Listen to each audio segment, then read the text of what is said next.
اکثر اوقات ایسا ہوتا ہے نا کہ ہم مشکلات کا سامنا کر رہے ہوتے ہیں تو جان لیجئے یہ ایک ایسی آزمائش ہے جو ہم سب پر آتی ہے۔ کبھی کبھی ہمیں ان مشکلات کے درمیان اللہ کی رحمت کی نشانیوں کی تلاش ہوتی ہے۔ زندگی کی راہ میں مشکلات ایک لازمی حقیقت ہے۔ کبھی یہ مشکلات مالی، صحت یا رشتوں میں ہوتی ہیں۔ قرآن میں اللہ فرماتا ہے اور ہم ضرور تمہیں آزمائیں گے، کچھ خوف، بھوک اور مالوں، جانوں اور پھلوں کی کمی سے۔ یہ آیت ہمیں یاد دلاتی ہے کہ ہر آزمائش میں اللہ کی طرف سے حکمت ہوتی ہے۔ جب ہم مشکل میں ہوتے ہیں تو ہمیں اللہ کی طرف سے رجوع کرنا چاہیے۔ دعا کے ذریعے ہم اللہ سے ان نشانیوں کی طلب کر سکتے ہیں جو ہمیں رہنمائی فراہم کرتی ہیں۔ رسول پاک صلی اللہ علیہ وآلہ وسلم نے فرمایا، دعا مومن کا ہتھیار ہے۔ آپ دعا کرتے ہیں کہ اللہ آپ کو ایسی نشانی دکھائے جو آپ کو امید دے۔ یاد رکھیں اللہ کی رحمت ہمیشہ ہمارے قریب ہوتی ہے۔ جب ہم مشکلات میں ہوتے ہیں تو اللہ فرماتا ہے، کیا تم یہ نہیں جانتے کہ اللہ کی زمین وسیع ہے؟ کبھی بھی مایوس نہ ہوں، اللہ کی رحمت اور مدد ہمیشہ ہمارے لیے موجود ہے۔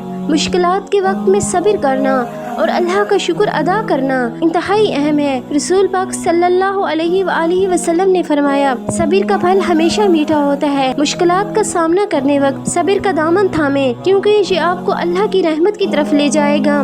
ہر رات کے بعد صبح کا آنا یقیناً ہوتا ہے۔ جب بھی آپ کو مشکلات محسوس ہوں، اپنے دل میں امید کی ایک کرن جگائیں۔ اللہ فرماتا ہے، بے شک ہر مشکل کے ساتھ آسانی ہے۔ یہ آیت ہمیں بتاتی ہے کہ مشکلات کے ساتھ آسانیاں بھی ہیں، بس ہمیں صبر اور دعا کی ضرورت ہے۔ جب آپ نشانیوں کی تلاش کریں تو اپنے دل اور آنکھوں کو کھلا رکھیں۔ کبھی کبھی اللہ کی نشانی ہمارے سامنے آتی ہے لیکن ہم اس کی اہمیت کو نظر انداز کر دیتے ہیں۔ لوگوں کی مدد، اچھی باتیں یا اچانک ملنے والی خوشیوں میں اللہ کی نشانیوں کو پہچانیں۔ آخری بات یہ ہے کہ اپنے دل میں یقین رکھیں کہ اللہ آپ کی دعاؤں کو سن رہا ہے اور تمہارا رب فرماتا ہے، مجھے پکارو، میں تمہاری دعا قبول کروں گا۔ جب آپ دعا کرتے ہیں تو دل سے کریں اور یقین رکھیں کہ اللہ آپ کی مدد کے لیے حاضر ہے۔ محترم ناظرین، میری دعا ہے کہ اللہ آپ کی مشکلات کو آسان فرمائے اور آپ کو اپنی رحمت کی نشانیوں سے نوازے۔ اگر آپ کو یہ ویڈیو پسند آئی ہے تو ہمارے چینل کو سبسکرائب کریں اور اس پیغام کو دوسروں تک پہنچائیں تاکہ ہم ایک دوسرے کی مدد کر سکیں۔ اللہ آپ سب کو خوش رکھے اور آپ کی مشکلات کو آسان کرے۔ آمین۔